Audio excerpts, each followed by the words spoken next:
Another great show. We have some new technology, so hopefully you can all actually see what I'm looking at, and I can see you. Let us know if you can see sound. Lots of thumbs up. See sound. If you can hear sound, lots of thumbs up for that, so we know we are getting the volume out to you, and we're excited to have you all on board. So hopefully this will be a new tech for us, so I don't have to be looking at two different places at the same time, which is kind of an exciting new feature for the show. No? Okay, it's apparently not working at all. I don't think this is... Kelly Lynn's got us. Check it again. It just started. We just got one person that came up. No? No. Oh, all right. Interesting. We'll have to try it again. Hi, everybody. So we're just logging on to the different services. Our Facebook account is up and running, and our Facebook has always worked okay. If you can hear us, make sure you send us a thumbs up. Want to know both on Instagram, YouTube, Facebook, and Twitter that sound is okay. So send us a like or a thumbs up, and that way we know we're all good. And we're still working out some new tech with new software called Yellow Duck, which apparently is supposed to let us use all of the different platforms off of one system, but we haven't quite tweaked it well enough yet to get it to work. So I hope you guys had a great week, and everything has been going well. I hope you had a good weekend. It was a busy weekend for us. We did our first ever egg retrieval in Windsor, and we were super excited about that. So my sincere gratitude to our entire amazing team of people. So lots of likes for them, lots of thumbs up. We want to give everybody a big shout out who helped to contribute to making this dream a reality. And we had excellent results. 5 of the eggs which were mature fertilized. We got 100% fertilization, and 4 fertilized 2 PN, which is normal, 1 fertilized 1 PN. So very good results. We did a second one today for a patient where we were just trying to kind of help her out, and actually ended up with a whole whack load of very good eggs. So we're hoping that's going to have some amazing outcome as well. So huge shout out to my team. Thank you all. Lots of likes and thumbs up, and amazing work, team. I love you all, and you guys were all amazing. So, fertility is an amazing field to be in, and it's great to have knowledge and to read and to get to interact with the patients. But I am only as good as my team, and my team is incredible. Both our Sarnia team and our Windsor team are made up of amazing people, all the way from our pharmacy, all the way to our nurses, to our manager, to our technicians, our ultrasonographers, our lab, both the blood lab side of things and the actual scientific labs part of things where we're doing the actual procedures. My colleagues are amazing, Mary Pattinson and Dr. Pattinson, and it's just been an incredible experience to have had the opportunity to get this up and running. So thank you again to everybody. It's an amazing thing to be part of. So super cool. Okay, so tonight's topic is a very interesting article. It is a couple of years old, but I came across it looking for some information because I want to come up with a video that I want to call Embryo Math, and it'll be basically trying to give you a rough estimate of what your chances of success are based on your age and your history and the number of embryos that we would anticipate you producing, and then the number that would anticipate being normal, and how many of even the normal ones would miscarry, and so on, so that we can give you some pretty valuable, helpful data so that you guys can have the information that you need. Part of that is having a reference, which is if you're just a patient who's trying and you don't even necessarily need fertility therapy yet, you just started trying, what are your chances of success and how do they relate to your age? And so in studying this, I managed to come across an article from the American Journal of Obstetrics and Gynecology, also better known as the Gray Journal because it's got kind of a grayish cover to it. And it's called Age and Fecundability in a North American Preconception Cohort Study. So in this group, what they were essentially looking for within the US population, and they actually used Canada as well. So I love that because obviously you all know I'm Canadian and we're located currently in Canada. We're opening in the States in the summer. So we wanted to see what are the chances of success if you're trying on your own? How good are the results?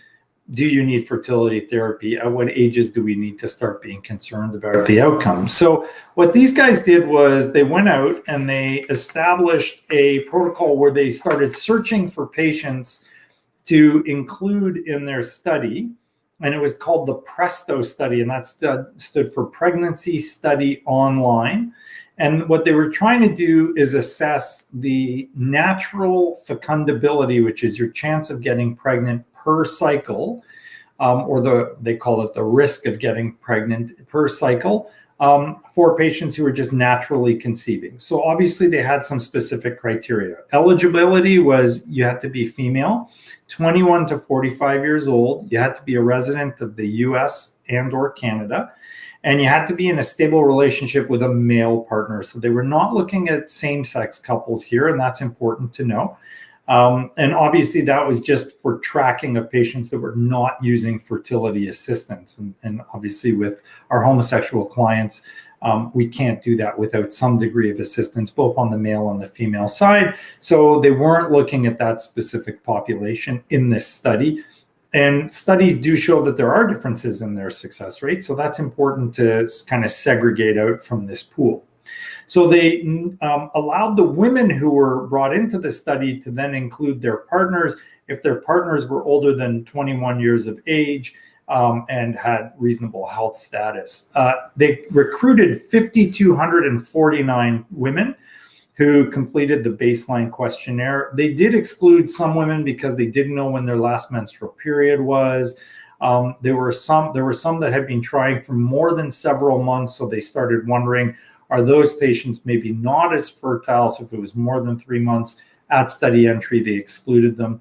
And they excluded couples that had a known history of infertility. So you're basically trying to take as healthy a reproductive age population as possible and say, hey, if you guys are just trying on your own, what are the chances that you're going to get pregnant per month as you go through your attempt? So I'm going to share for some of the viewers on our Facebook, YouTube, and Twitter platform some of the data so you guys can see that. For my friends on Instagram, we tried to get it up there for you. We're going to have to practice with Yellow Duck a little more before we can get it to work, maybe for next week. And we did try it ahead of time. For some reason, it's not working right now. So yeah, as you can see in the graph here, there's some interesting stuff to look at. They have the mean age of the partner as they went through their life cycle. So age 21 to 24 for the female. Mean age of the males was just a little older, 26. Goes up in kind of 3-year increments. Women 25 to 29 were paired with guys that were almost 30. 30 to 34 was 33 for the guys, and 35 to 39 was 37. Women 40 to 45 had an average age of partners, male partners that were 40. When you look at the number of women with regular cycles, averaged around 55%. In the younger group, as they got a little bit older, actually the cycles, more women had regular cycles, as high as almost 80% in the 40 to 45 group, which I found interesting because some women actually start becoming irregular at that stage. Mean body mass index, reasonable in the 28 to 29 range, so pretty typical of our North American population, maybe a little bit healthier than average. They looked at other things, which I'm not really sure are too important, like income and so on. Relatively low percent were smokers when they were in the older age groups. The highest percentage was in the 21 to 25. 12% of the women were smokers there. Interesting data on alcohol. The younger women had less. The women that were older had a bit more. So that was kind of interesting to find out. And then frequency of intercourse, less than 1 time per week, was only 10% between 21 to 25. went up to 16.5%, then 24%, then 34.8%, and then 39.5% when the women were 40 to 45. So as they aged, there was a higher proportion of women having less sex.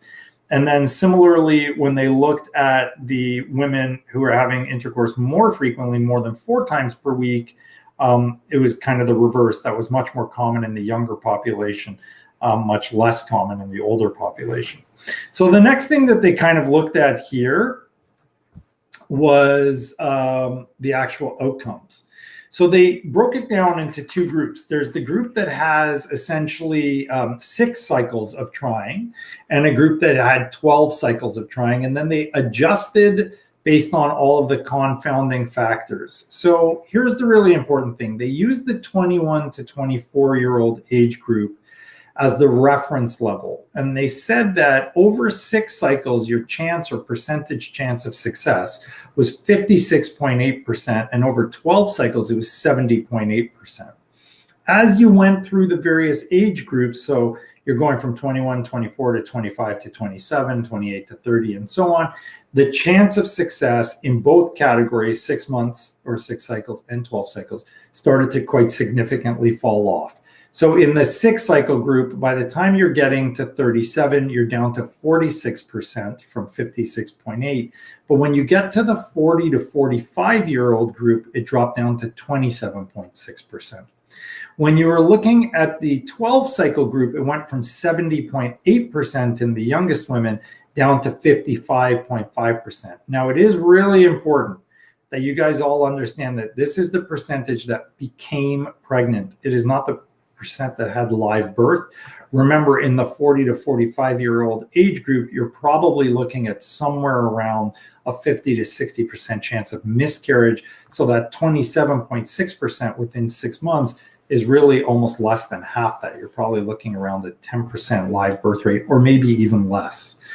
When they adjusted this in the model, they actually said that by the time you get to 37 to 39, you're getting a 40% decrease in chances per month compared to a woman who is 21 to 24. And when you are 40 to 45, your chances are actually 60% less than a woman that is 21 to 24. So definitely you're seeing a decrease.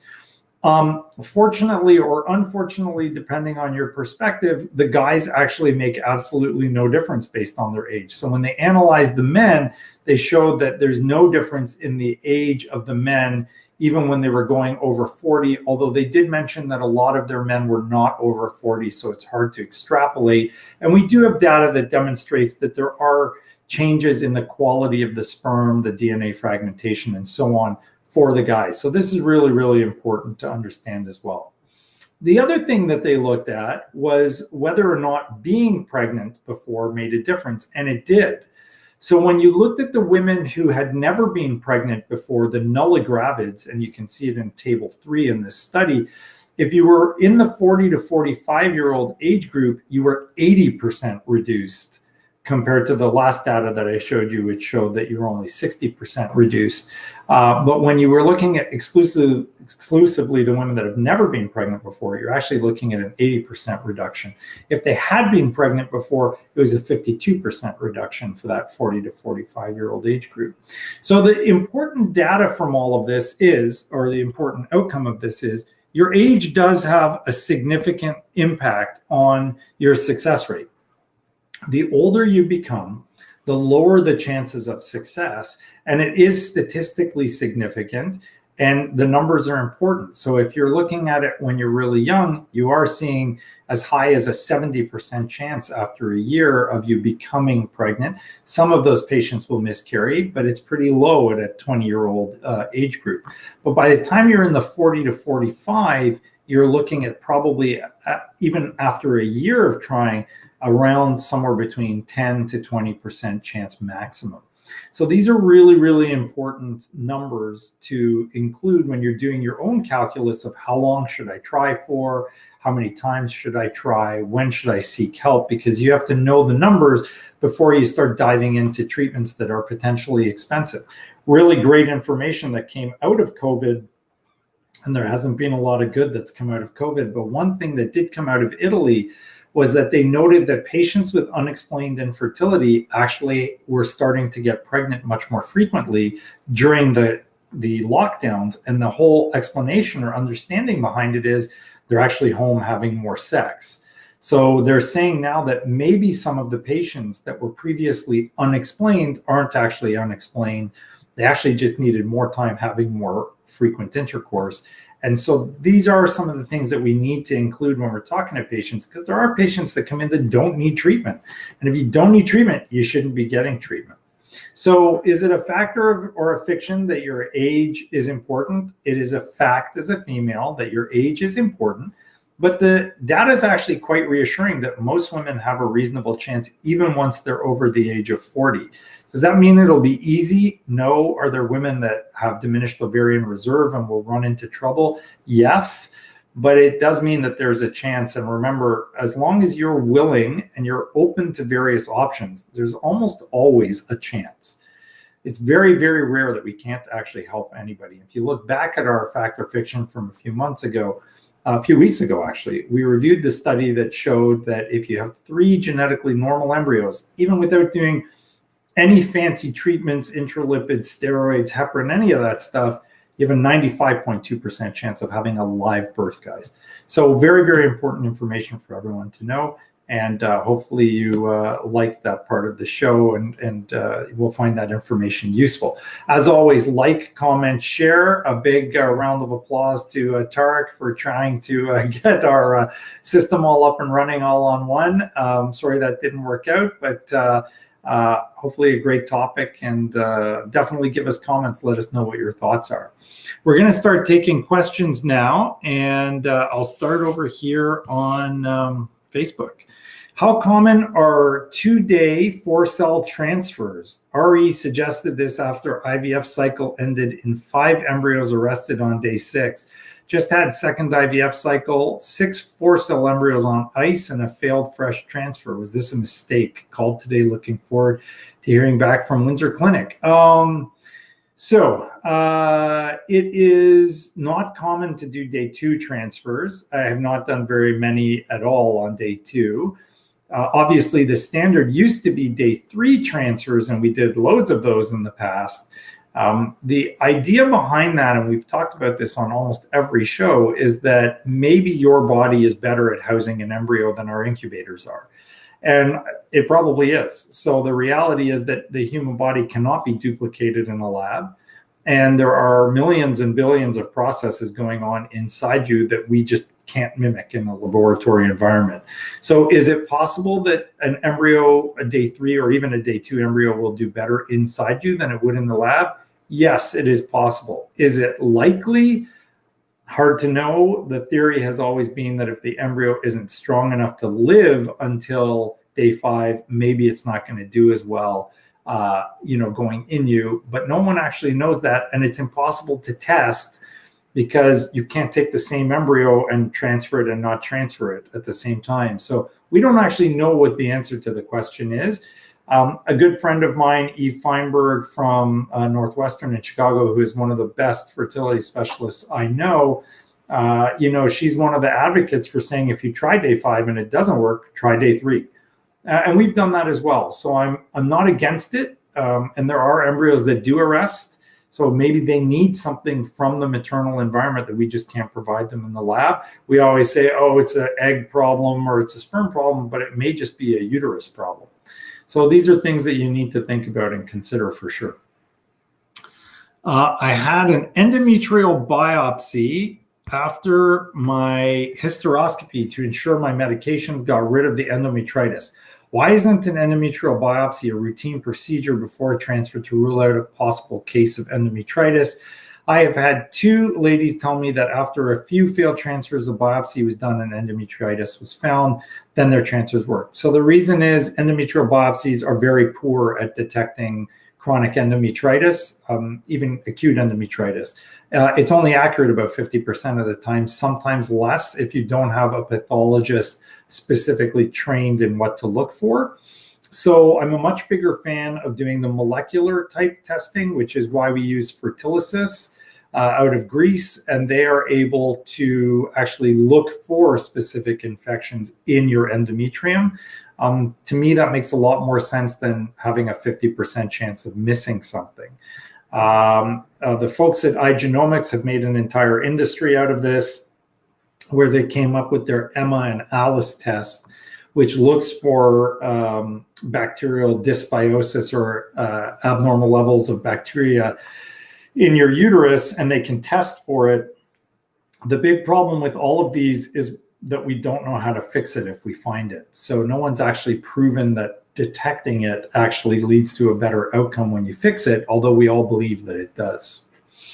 One more from here. Similarly to my first question, why isn't a hysteroscopy performed before a transfer? Okay, so a saline infusion sonohysterogram, which is a non-invasive, non-anesthetic, non-surgical procedure, in my opinion, should always be done before you have any kind of fertility workup. About 10% of our patients get pregnant from it because we clean out their tubes, and it picks up things like polyps, fibroids, abnormal shape in the uterus, anything possible that's there that could interfere with your ability to get pregnant. So I actually believe that that's really, really important for all our patients, and it should be done virtually universally for everyone. As far as hysteroscopy, hysteroscopy is invasive. It can potentially be harmful because you are putting in an instrument that could penetrate and perforate the uterus or injure the cervix. And it requires anesthetic. You cannot do hysteroscopy without an anesthetic. Now, you can do it with these very tiny, tiny hysteroscopes. I have not found them particularly useful. There's one company in particular that desperately wanted us to use it. I just don't find it useful. We are getting a hysteroscope system eventually in Windsor to do surgeries here and to do hysteroscopies here, but only for the women who have demonstrated a problem on their saline infusion sonohysterogram. For those of you that are worried because you've heard nightmares about SIS, watch our video on YouTube, www.youtube.com/drvictory. We have a great video with one of our patients who allowed us to video her the whole time. She's not even saying a peep while I'm doing the SIS. You can see me recreate the digital image. It was easy and painless. So, and many thanks to her. So big thumbs up for you. See, we love you and are wishing the best for you. So yeah, I mean, that's a really easy thing to do. You don't need hysteroscopy. Okay, let's take a few from Instagram. I gotta see where we are here. Wow, there's a lot of questions. Okay, I did my first retrieval when I was 29 and got 3 embryos that were all PGS normal. If I were to do another retrieval now at 31, would I likely have higher chance of abnormal embryos? That's Gabrielle on Instagram. No, you'd be fine, Gabrielle. I wouldn't worry about it at all. 2 years in that time span is likely not a big issue. Having said that, you don't need PGS testing at 31. It is of absolutely no benefit to you at that age. So unless you have a genetic abnormality, don't bother testing your embryos. You may have other embryos that are normal and are being falsely labeled as abnormal. So PGS less than the age of 35, definitely not useful. We don't even do it less than 38. Maybe this isn't the best topic to watch on your birthday. What do you think about low dose LDN before and after FET for endometriosis patients? I don't know what they mean by LDN. I don't know what you mean by LDN. Sorry. So let me know what LDN is and I'll tell you. I hope to get pregnant naturally just by having more sex. That's the best way to try. You know, I love doing what I do, but I wish I didn't necessarily have to treat this many people. We want you to try and conceive naturally. We actually talk to our patients about natural options all the time, and that's why we have the wonderful Dr. Jennifer Strong with us as well, because she's a naturopath. For some of our patients, that's the pathway they want to follow, so there's nothing wrong with that. You don't always need to jump into IVF. Too many places you go in, they barely look at you and they've decided you're rich enough to get an IVF cycle, so they pursue you as a dollar sign. We're the polar opposite of that. We want our patients to understand that they have choices, they have options, and we want to find out what's best for you based on your needs, your desires. your resources, your beliefs, your emotional state, and yes, of course, your financial resources as well. So we really want to make sure that it's the decision that you've made for you. We always tell our patients, we realize fertility is a loss of control, and we want you guys in control. So we give you your choices, we explain all of the information, and then we let you decide what you want to do. Your battery is running low. You need to plug in quick. Do you believe in using an antihistamine protocol, especially with someone with histamine intolerance? I think if you have histamine intolerance, it's totally reasonable. If you don't have a problem with histamine intolerance, I don't really think it has a proven benefit for improvement. It might be reasonable, and certainly no one's demonstrated any harm. But, I think that it's completely reasonable to try if you feel that it will help you. It doesn't always help everybody. We've tried it in a couple of patients with good success. We've tried it in others with no success. So no good data on that one. Currently 36 years old. I had my daughter in 2017, 2 months ago, had a miscarriage and currently getting treated for ectopic pregnancy, no rupture. Oh, should I be seeking fertility help? Not necessarily. That's a great question. So lots of likes for that brave patient to share that with us. That's a tough question. At 36, I don't think it's unreasonable for you to have an exploration, especially with an ectopic, because we want to make sure there's no problem with your tubes, but you're obviously getting pregnant. And at 36, to have one miscarriage and one ectopic would not be unreasonable. So remember, 1 in 6 pregnancies will result in miscarriage. 1 in 4 women will have one. So it's pretty common to see that. But yeah, we'd be happy to see you, and no harm in doing so. Big round of applause for him. Tarek, hope I spelled his name correctly. Close, Philip, no problem. Tarek, you're a good guy. We love you. Retrieval that yielded immature and over-mature eggs and few mature. What would you propose to change? Requested a change to a dual. Okay, that's a great question. So this is from Instagram. Our viewer is asking us how to change, or the outcome, or how to improve when you get a lot of immature eggs and a lot of mature eggs. So fantastic question. That's getting lots of likes. Yeah, there's a couple of different ways to do that. Number one, you got to make sure that they are triggering you at the right time. Keep in mind that it is not critical how many eggs you get. It's the quality of your eggs that's important. So too often people wait way too long. The eggs are post-mature. Those eggs are terrible, and the other ones are too immature, and you've gained nothing. So 2 or 3 good eggs is way better than 10 mediocre ones.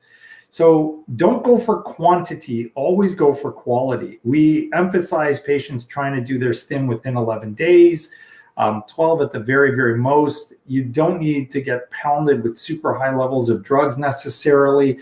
And obviously all of the health things we teach about ahead of time in terms of vitamins, healthy living, diet, Mediterranean diet, exercise, low stress levels, and so on. Your trigger actually will not necessarily impact the maturity of the follicles, because if the follicle has not developed enough, hasn't gone right through the correct meiotic stages, it's not going to be mature no matter what you do with your trigger. The trigger is only getting the follicle to release. It's not actually going to necessarily take a GV follicle, a germinal vesicle, and suddenly make it an M2. So that's not going to help you guys. You got to make sure that you're choosing the right sort of timing of the trigger, not which trigger you're actually selecting. Okay. Hi, Dr. Victory. What is your opinion on the success of natural FET protocols?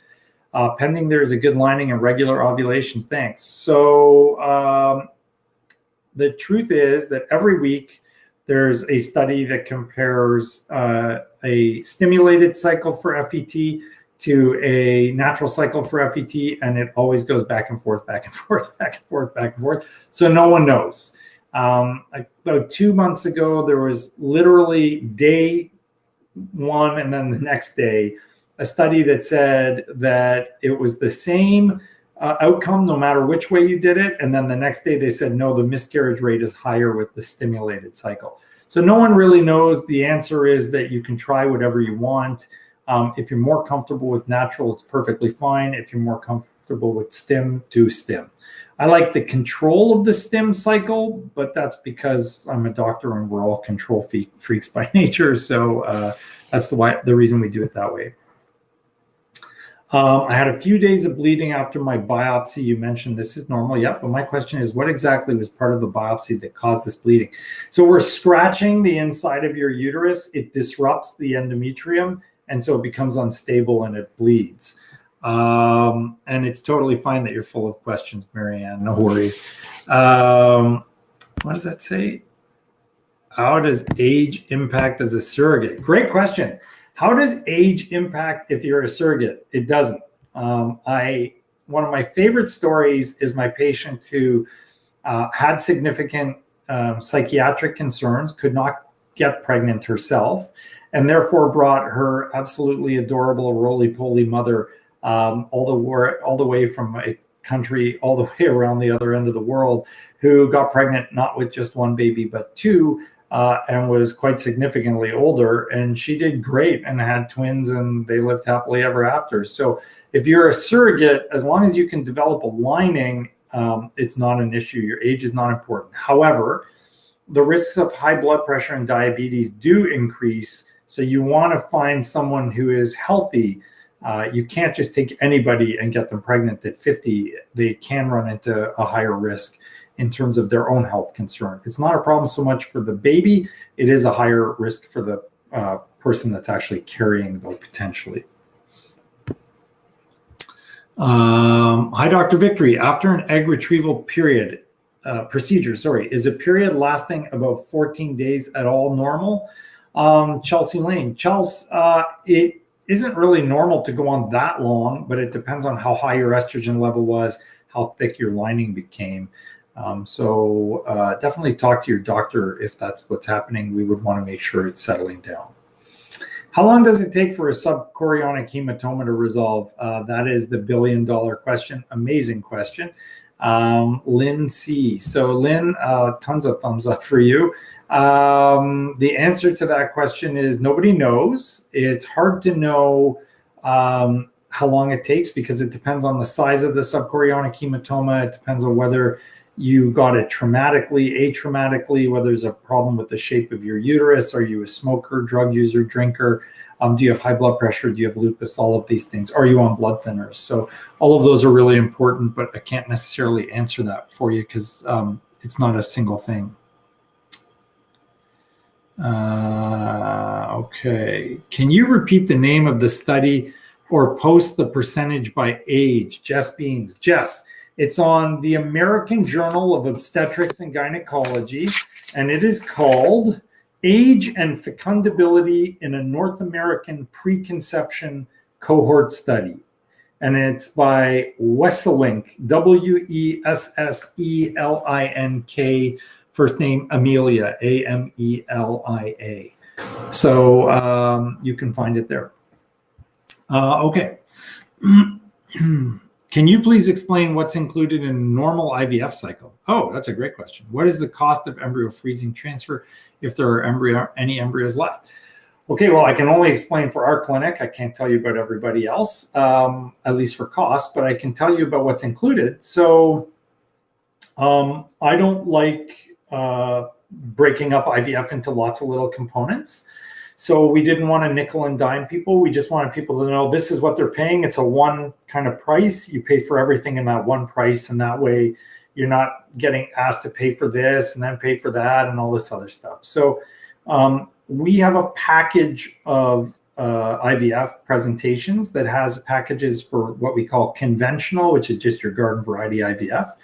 We have a multi-cycle package where you're doing a certain number of cycles in a certain period of time. And then we have live baby guarantees for 1 and 2 babies. So I'll just stick with the basic because there's all sorts of breakdowns for this where there's a donor and a surrogate or a donor and a surrogate. And then we have Canadians and non-Canadian residents. But essentially, if you're a Canadian, you're doing IVF here, it includes everything. So you're monitoring any testing that's required of you and your partner, making sure you're getting your instructions, your teaching, making sure we're communicating with you during your stimulation process. all of the parts of your egg retrieval. So the anesthesia, the pre and post-op care, the medications that are required, hooking you up to all the monitors, taking you off of all the monitors, giving you all your IV therapy, and so on. It includes communication with us throughout the whole procedure. It includes making your embryos either by doing conventional IVF or ICSI, and we do a lot of ICSI because Dr. Khosravi, our lab director, is absolutely phenomenal at it. So that's included as well. We include growing the embryos out to day 5. We include hatching the embryos if necessary, and we include freezing them and keeping them for 1 year. So all of that stuff together is $99.95. What is not included, if you want pre-implantation genetic testing or PGTA, that is not included, that's extra. And it does not include your meds. Everything else is included. We only charge $500 to monitor you when you come back to do your frozen embryo transfer for the first time. If you need subsequent frozen embryo transfers, it's a total of $2,000, $1,500 for the transfer, $500 for the monitoring. So that's our price schedule. We tried to keep it very, very reasonable. We think we're one of the lowest in the country. And certainly compared to our US friends, we are way, way cheaper. So that's like our basic package. We have an even more basic package, which is natural cycle IVF, where you're just making one egg. That's only $6,000 Canadian, so it's even less. And you need very, very little medication for that. And it does work quite well, especially if you have diminished ovarian reserve. I tried once, it doesn't work. Can you help me? I need to do it again. Who is saying that? Shama. Shama, I must be missing something because I'm not sure what you're asking me about. I've got a part of your question. Okay, how soon does treatment discussions begin after first consultation? Oh, that's a great question too. So we see you. We take about a month to 6 weeks to do your tests. You call us and say, I've done all my tests. I've completed everything, you and your partner, if one is involved. We get you back on the phone or Zoom or in person. We go through all of the options with you and an explanation in detail of every single number. I do not just tell my patients, you are fine or you are not fine, or it's male factor, female factor. I actually read out the numbers. I explain what those hormones do. I make sure you understand every single detail so that if you ever decide to go somewhere else or want a second opinion, or you've moved and you need to see a new doctor in a new location, I want you to be able to say, my doctor explained everything to me. Here is what's wrong with me. So once we've gotten you to understand all of the stuff that's important about you, we make sure from there that you have all of the options available to you. Try natural, try no therapy, see our naturopath, insemination, IVF, whatever the case is, sometimes surgery. So for that whole process, you're probably looking at somewhere between 2 months to 3 months from the first day you see me for a consult till the time where you are able to start treatment. And again, every person is different, but that's pretty much it. I would like to know the success rate of IVF. I'm 38, husband is 40, 3 failed IUIs. Okay, so Lisa Ann, fantastic question, but impossible to answer. I need to know so much more about you before I can tell you that. I need to know your health, your husband's health, his sperm quality, your egg quality. I need to know your body mass index. I need to know your social habits, your AMH levels, your thyroid levels. So questions about success, guys, are super important. And I can give you kind of the general numbers, the averages, but it's not going to be applicable to you unless I know more about you. We have 40-year-olds who have incredibly high AMH levels and can do much better than 33-year-olds with a very poor AMH level. So it all depends on a million different factors. And I need those factors in order to do the calculus and tell you what's going to be right for you or what the right number is for you. I had my egg retrieval with you in November, and we were super successful with 11 frozen blasts. Woohoo! What's the best thing we can do to prepare for FET? Another great question. Tonight, it's all great questions. So that's from Nora on Facebook. So thanks for asking that, Nora, and congrats on the amazing outcome. So there's loads you can do to prepare. So number one, diet, exercise. on a regular basis, like daily, healthy diet, Mediterranean in particular. Number 2, loads of vitamins, especially vitamin D, coenzyme Q10, DHA. We keep our patients on aspirin. Make sure you're having regular intercourse. It's good for your immune system. It's good for your stress level. Prayer has been shown to potentially be helpful. So I am a big believer in prayer, meditation. Anything that helps calm you is going to be good. Anything that's stressing you is going to be bad. So avoid the stressors, focus on the calming stuff. All of those are really important to preparing for your FET. And know what you're going through. So if you have questions, we're here to help you out. So reach out to us and we'll answer your questions. Okay, let's go back to Instagram. I have unexplained low sperm motility and count. Urologist didn't find any root causes. Do my wife and I have any chance of getting pregnant naturally? Well, Philip, it depends on how bad it is. And so that's really critical. I can't tell you without knowing the numbers. I will tell you that a study we reviewed, I think about a month and a half ago now, did demonstrate that even in men with severe male factor, which they considered less than 1 million motile sperm per milliliter, there was actually still a success rate. It was very, very low, but it wasn't zero. So is it possible? Yes. Granted, that was with insemination. But is it going to be easy? No, it won't be. It won't be easy. If you are around 43 or 44 years old and have, the rest of the question dropped off. Sorry. Can high estrogen prior to transfer impact implantation? It can. If you have super high estrogen levels prior to implantation, the whole reason people avoid doing fresh transfers is because of those high estrogen levels.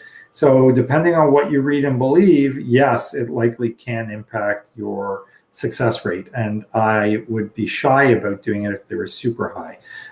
That's the whole theory behind frozen. With frozen, your estrogen level doesn't have to get quite as high.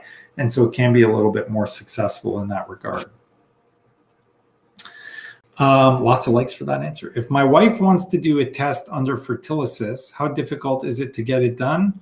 It sounds complicated. Philip, it's the easiest thing in the world. Go on their website, register as a patient, have them send you a kit. It's there within a week. You collect your menstrual blood and you send it back. Or sperm. They do sperm testing for viruses. Actually, Fertilization and myself are going to be doing research. He just emailed me yesterday to see what the effect of treating the men with viruses in their sperm is on the outcomes in our IUI and IVF population. So we're doing a study together to see how successful the treatment is. If you are 43 or 44 and have a good ovarian reserve and retrieved over 10 mature eggs, how many embryos would be euploid? Probably, if you can fertilize. Okay, so this is the embryo math that we're going to do. Okay, so I'm going to present this soon, but I'll give you the gist of it. 10 mature eggs, if you have the very best of embryologists, you'll get 10 embryos fertilized. If you have the very best chances and a great embryologist and lab, you might get 6 of the 10 to turn into blastocysts. From the 6, 80% minimum will be genetically not normal or aneuploid. So if you're lucky, you'll get 1, maybe 2 embryos that are euploid. It's also possible that you will get none because remember, it's 80% per embryo. So it's entirely possible none of them are normal, but it's reasonable that you would have a chance that at least 1 or 2 of them would be okay. Hi from the other side, surrogacy. Hello. Sorry for the confusion, Dr. Victory. Naltrexone is the drug. Oh, yeah, okay. There is some research that says that naltrexone is really beneficial. I have come across that. It wasn't really great research, and I actually just looked it up recently because my pharmacist asked me about it and said, do you know anything about this? So when I looked it up in regards to polycystic ovarian syndrome patients. There was one randomized controlled trial which did not show a significant benefit. So I'm not on that yet. For endometriosis, I'm not aware of anything. Generally speaking, PCO has inflammation, endo has inflammation, definitely not the same condition, but if it didn't work for PCO, I'm not sure if it would work for endo. I would definitely say that's not going to make or break your cycle for sure. When should a man abstain from ejaculating prior to retrieval for IVF? 2 to 3 days on average, depends on your sperm count, but usually 2 to 3 days. And then oftentimes, depending on your sperm quality, you actually want to do it twice on the day, once initially, and then wait 3 hours and do it again. The second sample actually has lower sperm DNA fragmentation than the first one does. So that's important for some couples. Thank you so much for your videos. You're welcome. I have mild PCOS. My question is, if I lose 4 kilograms in a month before my next cycle, would that help increase chances? Absolutely. They've shown studies, many studies, that even a small decrease in weight can actually significantly improve your success rate. So good for you. Congratulations. Thumbs up from me. If you're losing that much weight, you're obviously putting in a lot of effort, and that deserves all of our respect. So respect from me and hopefully everyone watching. So yeah, definitely do that. Intralipids worth it, or is prednisone and potentially Benadryl enough for someone with terrible allergies? Well, if you have terrible allergies, we need to worry if you have an overactive immune system. Intralipids is good for that. You may need even more aggressive therapy than that. So that's where I bring in my colleagues, Fred Zinecco and Chloe Romain, who are reproductive immunologists and have special expertise there. I'm a big believer in intralipids. I've seen it work time after time, so we do use it for a lot of our patients. Prednisone as well. I'm not as much of a fan of the Benadryl protocol, but that's not to say it doesn't work. I just don't use it personally that much. Why do so many REIs say something along the lines to women less than 35 after a few failed FETs, you should have done PGS because now we don't know if your embryos are normal? Well, they're right. You don't. And so you don't know if the problem is that it's an embryo problem or not. Having said that, you can calculate the rough estimate of what percentage of the embryos are going to be normal based on age. So there's a reasonable approximation. Now, if you've done 2 full IVF cycles with 2 rounds of embryos without PGT, and both of them didn't work, and you're less than 35, I would be telling you to do PGT as well, even though there's no studies that support PGT, for younger women. So I think that you definitely need to take it, piece by piece or case by case. We always say, or at least I always say, this is not baking cookies. We're making babies here. So this is not cookie cutter medicine. It's not one thing fits everybody or every circumstance. You got to make sure you're getting individualized care just for you. You can't just say, don't ever do PGT, and I never do that, for all women less than 35. For some women, it's reasonable to do it, especially if they've had previous failures. What is the success rate of getting pregnant with stage 2 endometriosis? The success rate of getting pregnant with stage 2 endometriosis is actually pretty damn good. Depending on which approach you take, there's lots of options. So, for example, you can downregulate with Lupron for 3 months, or Lupron and Letrozole, which is even better. You could try IUI, that's been proven to be beneficial. You can do IVF, and that's been proven to be beneficial. Or you can get surgical treatment and get rid of your stage 2 endo, and then your chances are much improved. So yeah, there's all sorts of options, and the results are quite good. Can be almost normalized. Let's go over here. I've got Lexi asking if we can try to meet before we jump into another cycle. Absolutely. We can always meet with our patients at any time before you jump into another treatment cycle. So if you tried IUI and it didn't work and you want to meet with me before you're doing it again, I'm more than happy to meet. The only thing I caution patients about, and this isn't to discourage you from meeting with us, I'm more than happy to meet with you. I always want to provide you with info. Make sure that you're doing it for the right reasons. If you've done one IUI and you're wondering why it didn't work, my answer is going to be IUI overwhelmingly has a higher chance of failure than success. That's why it didn't work. I don't say it to be harsh, but it's math. It's just reality. IUI has anywhere from a minimum of, let's say, 5% chance up to a maximum of about 25. So the odds are stacked against you. So if you're coming in to say, well, I don't know why it didn't work, I can tell you right off the bat why it didn't work. If you want to know what we can do to change your cycle, or why was something done one way, or why did we trigger here or there, absolutely, we're here to discuss those things with you, and I'm more than happy to go over that with you. Any advice for newly pregnant 6 weeks lady with hypothyroidism? Yes, make sure your thyroid is checked. Make sure the levels are adjusted at least every 2 months or so, because it's critical that your thyroid be normal to optimize neurodevelopmental outcomes of your baby and to reduce the chances of miscarriage. Why may you have better fertilization with conventional IVF than ICSI? You won't have better if you have a good embryologist. Also, what may cause my husband's sperm to go from 3% morphology to 0% morphology? Okay, so Jess from Facebook is asking an excellent question, but maybe, I'm not sure who told you could get better rates with conventional than ICSI.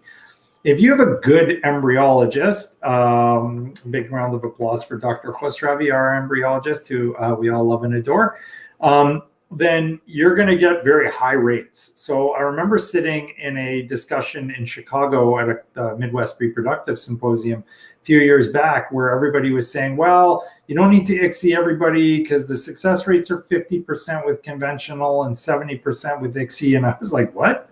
We're getting like 90% to 95% with ICSI. And that was with my previous embryologist, who was very skilled at doing ICSI. He was exceptional at it. And now with Dr. Khosravi, we're getting even better results.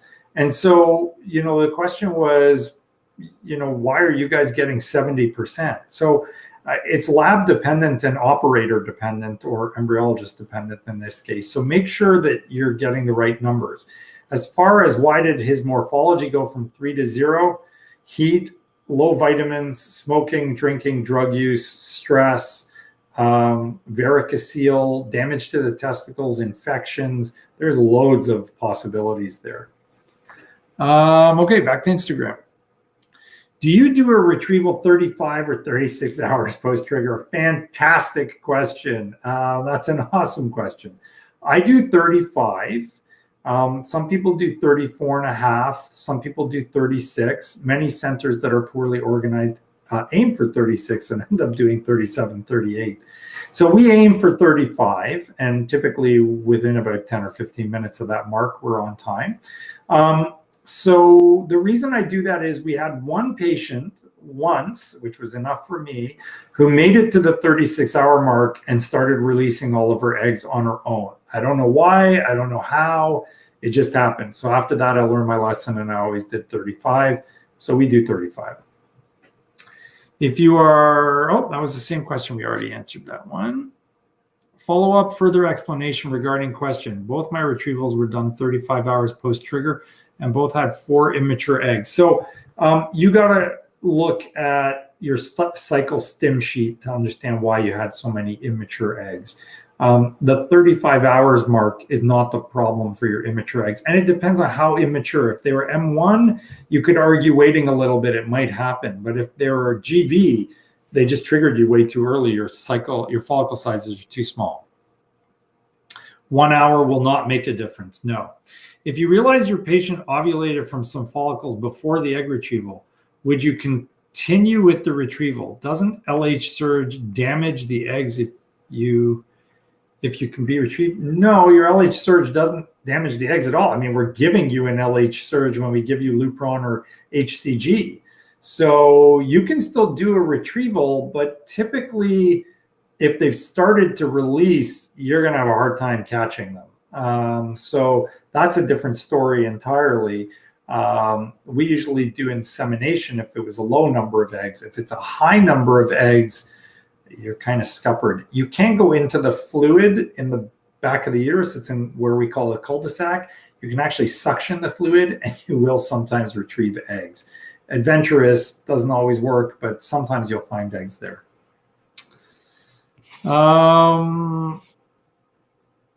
Thank you for being a great resource for our surrogates and for us at 4U Surrogacy. We love the folks at 4U Surrogacy. Thank you for saying thank you. That's awesome. Hi, Dr. Victory. I'm having my first IUI this cycle, and it was recommended to start taking melatonin. Yep. I'm wondering what this is for and how long should I be taking it. So take it for the whole pregnancy. And if you look back, oh God, that was like last year, I think. Fertility factor fiction, melatonin improves your success rates. It's a significant improvement in your outcomes. Amy on YouTube, finally a YouTuber. Hi, Dr. V. Do you recommend taking Letrozole after egg retrieval? Whoa. I will be using the HCG trigger in the next few days and have 27 eggs as of now. Amy, do not use HCG if you have 27 eggs. You must use the Lupron trigger or a GnRH agonist trigger. You cannot use an HCG trigger if you have 27 eggs. You will hyperstimulate. Do not do that. And yes, use Letrozole, lots and lots of Letrozole afterwards. But do not use do not use your HCG trigger if you have 27 eggs. That would be a disaster. You should be worried. Reach out to your doctor. It definitely needs to be addressed. Okay, so Jessica Lynn says she had better fertilization with with conventional than she did with ICSI. I think that is lab dependent. One lab not too far from us just never was good at ICSI, and they still aren't as far as I've heard. So, it's lab dependent as far as what goes there. I have to use HCG because I used Lupron prior to stims. Amy, if you didn't use Lupron during the stims, you may still get away with it unless you're talking about downregulation Lupron, like the Depo Lupron. If you use Depo Lupron, this is the same lady with the 27 eggs, then you are going to need HCG. Use a super low dose, like 3,300, and brace yourself. You're going to hyperstim. So high protein diet, little extra salt, Gatorade, lots of Gatorade. Follow up with your doctor very, very carefully and closely. If you still have time and you haven't triggered, I don't think there's a whole lot you can do. You can also start Dostanex. That's the other one that seems to work as well. And make sure you follow up closely with your doctor, really, really, really closely. What's the price of your $99.95 package for non-Canadians? I think it's $1,000 more. It's $10,995. So we only charge $1,000 extra. It's for the insurance. Mild cramping and low back pain, day 3 and 4, embryo transfer normal. Yes, totally normal. Don't worry about it. How often do you go in for monitoring during your IVF cycle? 4, maximum 5 times. And one other quick question. Frozen embryo transfer used estrase and my estrogen got to 13.6, baby implanted, but we miscarried. Could the high estrogen possibly be a reason? Possibly. Yes, it's possible. We try to avoid that. You can't in every woman. Sometimes they need a lot of estrogen to thicken the lining, so that's important too. Fertilization and options for tests. Is there a specific test? It depends on what's wrong. We use their hidden C test a lot, but they also do like immune testing, and they can now test for viruses in the guy's sperm. So that's important. Okay, it's 8:58. One last quick thing. You may have seen my post on Instagram. If you didn't, please look. There are people out there saying that the COVID vaccine is going to render all women infertile. This is utter and complete nonsense. There is not a shred of evidence anywhere to suggest that the COVID vaccine is going to make you infertile. 6 amino acids in a row are similar on a placental protein to the protein on the spike protein on the virus that they've created the antibodies for. And so they're saying because those 6 amino acids are the same, it's going to attack placentas. If that were true, pregnant women with COVID, and there have been many, would have had miscarriages, stillbirths, placental problems, growth problems in the pregnancies, and so on, none of which has come to pass. So while I respect everybody's right to have their own opinion, I do not respect people that want to spread misinformation based on nonsense. If you don't have evidence for your very scientific claim regarding the outcome of a viral vaccine, then please, for the love of God, do not spread misinformation to people that are already staggering from the effects of this pandemic. So we all need to stick together. You're entitled to your opinion, but don't be telling people based on your opinion and nothing more, pure opinion, that the vaccine is going to cause you to become infertile. It's gibberish. It's nonsense. Don't do that to people. No one should get that. All of our patients are struggling enough as it is. They don't need to be hearing from people with no medical knowledge or experience that, you know, big pharma is a problem and that the science is all fake and that I'm taking money from the drug company. I don't take a penny from the vaccine manufacturers, from Pfizer. Pfizer does not pay me for anything. So I am going to promote the vaccine if it's safe in women. Yes, absolutely, I'm going to do it. Is it going to cause anyone to become infertile? Hell no, there's not a shred of evidence to support that. And they've literally had thousands and thousands and thousands of people already vaccinated as part of the trials. So if there was a mass infertility event happening, we would have known about it already. And it's not like they're running around, Pfizer's killing off all the people that became infertile so that they can't talk. I mean, this is just like crazy stuff. Anyways, we've hit 9 o'clock. Please be safe. Sorry to those of you whose questions we couldn't answer, but we will definitely look forward to hearing from you. You can always reach out to us. You can set up a consult. More than happy to chat with you guys at any time that I can. If any of you have topics you want us to talk about, let us know. Have a great night, and special huge thanks to my wife and my mom. My wife for putting up with me, and my mom who's at home taking care of my wife so that she can put up with me. Have a great day, guys. Take care. Bye now.